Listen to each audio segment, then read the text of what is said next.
Hello and welcome दोस्तों, एक बार फिर से स्वागत है आपका अपने यूट्यूब चैनल टेक विलेजर्स में। तो दोस्तों, आज के इस वीडियो में हम कंप्यूटर का बेसिक जानकारी के बारे में बताने वाले हैं आपको। क्या है कंप्यूटर का बेसिक चीज़, जिसके बारे में जानकारी होना बहुत ज़रूरी है, क्योंकि ये सिर्फ पढ़ने वाले स्टूडेंट के लिए ही नहीं बल्कि आज के तारीख में ये अभी बहुत ज़रूरी हो गए। जब आपका कोई कंपटीशन का एग्ज़ाम भी हो तो उसमें भी कंप्यूटर का बेसिक जो जानकारी है उससे भी सवाल किए जाते हैं। तो चलिए चलते हैं हम लोग आज के इस वीडियो में, जानते हैं कि कंप्यूटर का बेसिक जानकारी क्या क्या है। चलिए बढ़ते हैं नेक्स्ट स्लाइड में। तो देखिए दोस्तों, सबसे पहले जानेंगे हम लोग डेफिनेशन। यहाँ सबसे पहले कंप्यूटर का डेफिनेशन पहले हम लोग को जानना चाहिए। पढ़ने वाले स्टूडेंट के लिए भी ये बहुत ज़्यादा ज़रूरी है और जो तैयारी कर रहे हैं उसके लिए भी। सबसे पहले हम लोग कंप्यूटर का डेफिनेशन जानेंगे। उसके बाद हमारा आएगा पार्ट्स ऑफ कंप्यूटर, उसके क्या क्या पार्ट्स होते हैं कंप्यूटर में। उसके बाद इनपुट आउटपुट डिवाइस के बारे में जानेंगे। उसके बाद लास्ट में आता है हम लोग का मेमोरी। तो सबसे पहले हम लोग चलते हैं दोस्तों डेफिनेशन में।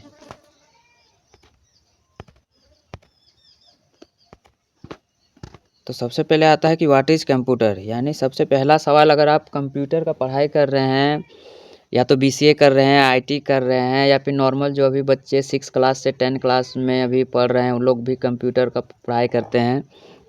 तो सबसे पहले जानकारी होना चाहिए उसका डेफिनेशन। अगर आप किसी चीज़ के बारे में पढ़ रहे हैं तो उसका सबसे पहले वो चीज़ है क्या, उसका डेफिनेशन जानना बहुत ज़रूरी है। तो सबसे पहले हम लोग इसका डेफिनेशन क्लियर करेंगे। तो चलिए दोस्तों चलते हैं हम लोग पहले इसके डेफिनेशन की तरफ।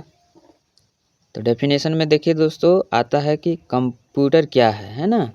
हिंदी और इंग्लिश दोनों में मैंने किया है। तो पहले आते हैं कंप्यूटर क्या है। Computer is an electronic device which accept the data, perform task that data after that represents the result. कहने का मतलब क्या है आपको बताते हैं। देखो, कंप्यूटर क्या है, एक इलेक्ट्रॉनिक यंत्र है जो डेटा को स्वीकार करता है, उस डेटा पर कार्य करता है तथा उसका परिणाम प्रस्तुत करता है। देखिए दोस्तों, बहुत कोई क्या करते हैं कि कोई पूछते हैं कि कंप्यूटर क्या है, वो सीधे बोल देते हैं कंप्यूटर एक इलेक्ट्रॉनिक यंत्र है, बस। उसके बाद वो और कुछ नहीं बोलते हैं। तो ये इतना ही बोलना सिर्फ कंप्यूटर का फुल डेफिनेशन नहीं है, ये आपका अधूरा हो जाता है। क्यों? क्योंकि इलेक्ट्रॉनिक यंत्र में हम लोग का जैसे कि आ जाता है, घर का पंखा भी आ जाता है, वॉशिंग मशीन भी आ जाता है, बहुत सारे ऐसे इलेक्ट्रॉनिक चीज़ है बिजली से चलने वाले। तो क्या उन सबको हम लोग कंप्यूटर ही बोलेंगे? नहीं। क्यों? क्योंकि अगर सब चीज़ को कंप्यूटर बोलने लगेंगे, हर इलेक्ट्रॉनिक यंत्र को, तब तो फिर कंप्यूटर का कोई परिभाषा ही नहीं रह जाएगा। इसीलिए कंप्यूटर एक इलेक्ट्रॉनिक यंत्र है, यहाँ तक ये सही है, बट ये अधूरा है कंप्यूटर के लिए। तो इसका पूरा डेफिनेशन होगा कि कंप्यूटर एक इलेक्ट्रॉनिक यंत्र है जो डेटा को स्वीकार करता है, उस डेटा पर कार्य करता है तथा उसका परिणाम प्रस्तुत करता है। अब यहाँ आपको समझने में अगर दिक्कत आ रही है तो मैं आपको बारी बारी से समझाता हूँ। जैसे यहाँ कह रहा है डेटा को स्वीकार करता है। स्वीकार करना मतलब सबसे पहले कंप्यूटर क्या करता है, कोई भी चीज़ को एक्सेप्ट करता है। वो एक्सेप्ट कब करता है? जब यूज़र, यानी हम और आप में से, यानी जो उसको यूज करते हैं कंप्यूटर को, वो यूज़र हो गए। जब हम लोग कोई भी काम करते हैं कंप्यूटर में तो सबसे पहले किसी भी इंफॉर्मेशन को इनपुट करते हैं, है ना। सबसे पहले कीबोर्ड के माध्यम से, माउस के माध्यम से टाइप करके कंप्यूटर को कुछ देते हैं, उसको इंटर करते हैं, कुछ भी वैल्यू या कोई भी टेक्स्ट। इस चीज़ को जब हम लोग इंटर करते हैं तो सबसे पहले कंप्यूटर क्या करता है कि उसको एक्सेप्ट करता है, उसको स्वीकार करता है। उसके बाद जब उसको स्वीकार करता है तो हम किस तरह का उसको टास्क दिए हैं वो उसको सोचता है, समझता है, उसके अकॉर्डिंग उस पर वो कार्य करता है कि इसको करना क्या है। अगर हमने दिया है उसको कुछ टास्क कि भाई मेरे को 6 और 4 का ऐड करके दो, तो मैं क्या किया कि 6 + 4 उसको इनपुट कराया हूँ। तो अब वो उस पर सोचेगा कि यूज़र क्या दिया हमको, पहले उसको रीड करेगा, समझेगा, उसके बाद उसका रिजल्ट रेडी करेगा, तब जाकर कि वो क्या करेगा, उसको फिर से जो रिजल्ट आएगा वो परिणाम हम लोगों को मॉनिटर में वापस से फिर भेज देगा। तो ये सारा प्रोसेस जब होता है तब क्या होता है, कंप्यूटर पूरा एक डेफिनेशन बनता है। तो वही है स्वीकार करना, मतलब जो हम लोग डाटा कंप्यूटर को देते हैं, उस स्वीकार करने के बाद वो उस डेटा को सोचता है, समझता है अपने स्तर से, और उसके बाद वो उसको सोचने समझने के बाद उस पर कार्य करता है कि यूज़र ने किस प्रकार का उसको टास्क दिया है, उसको क्या करना है। उसको जब वो कर लेता है तो उसके बाद जो रिजल्ट वो रेडी करता है वो हम लोगों के पास मॉनिटर या स्क्रीन में वापस से फिर भेज देता है। तो यहाँ फिर से एक आता है समझने में यहाँ आप लोगों को दिक्कत हो सकती है कि डेटा क्या होता है। तो डेटा एकदम सिंपल है, collection of information is called data, यानी सूचनाओं के समूह को डेटा कहा जाता है।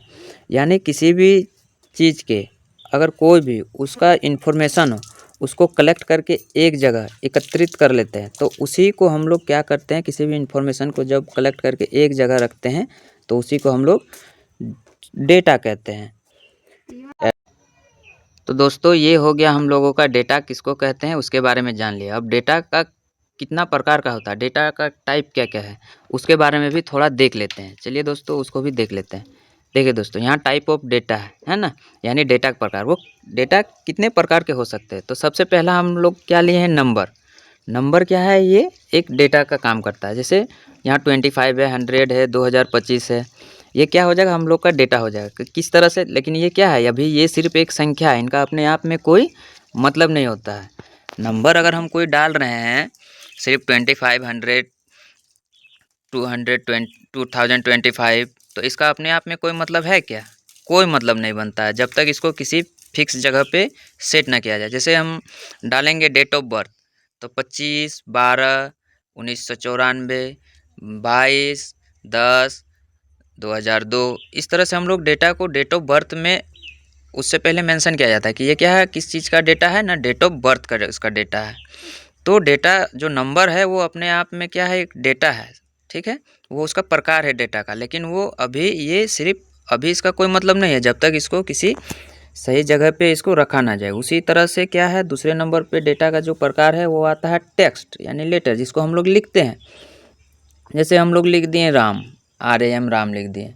राम क्या, किस प्रकार का डेटा है, हम लोग को अभी पता चल रहा है क्या, नहीं। लेकिन जब इसका पूरा सेंटेंस अगर हम बनाएंगे कि राम एक लड़का है, तो ये हम लोग का क्या हो गया, उसका डेटा प्राप्त हो गया, एक इन्फॉर्मेशन हो गया कि राम कोई एक लड़का है, ये हमको पता चल गया। और वो क्या है, मेल है, ये भी यहाँ से पता चल गया। अब जैसे हम इसी को आगे बढ़ा देंगे कि राम 10 साल का एक लड़का है, तो इसमें देखो अब नंबर भी ऐड हो गया, टेक्स्ट भी ऐड हो गया, और ये मिल के क्या बन गए, एक पूरा इन्फॉर्मेशन बन गया। किसका, ना राम का, कि राम क्या है, एक लड़का है, और वो क्या है, उसकी आयु है 10 वर्ष। और इसमें यह भी पता चल गया राम नाम से कि वो लड़का है, तो इससे यह भी पता चल गया कि वो मेल है।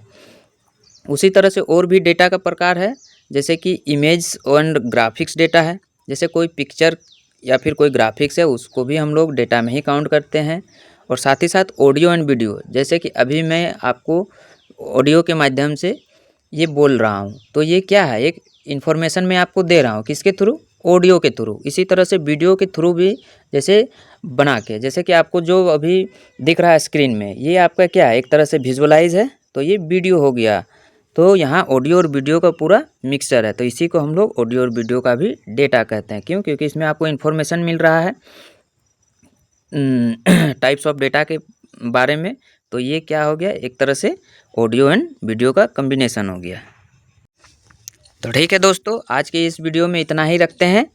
आज के इस वीडियो में यहीं ख़त्म करता हूँ। और दोस्तों नेक्स्ट वीडियो में जो आपका आने वाला है वो आएगा पार्ट्स ऑफ कंप्यूटर और इनपुट आउटपुट डिवाइस। ये दोनों में एक ही वीडियो में इसको दोनों को बताऊंगा, पार्ट्स ऑफ कंप्यूटर को और इनपुट आउटपुट डिवाइस को। और मेमोरी को सेपरेट से एक अलग वीडियो बना दूंगा, क्योंकि वीडियो ज़्यादा लंबा हो जाने से फिर दिक्कत होती है हर किसी को, और उतना टाइम नहीं निकाल पाते हैं। बहुत बार, कई बार ऐसा होता है कि ज़्यादा टाइम नहीं निकाल पाते हैं पढ़ने के लिए, देखने के लिए। तो इसीलिए मैं छोटा छोटा वीडियो ही बनाऊंगा 5-10 मिनट का। तो पार्ट्स ऑफ कंप्यूटर और इनपुट आउटपुट डिवाइस आपको नेक्स्ट वीडियो में मिल जाएगा। तब तक के लिए धन्यवाद।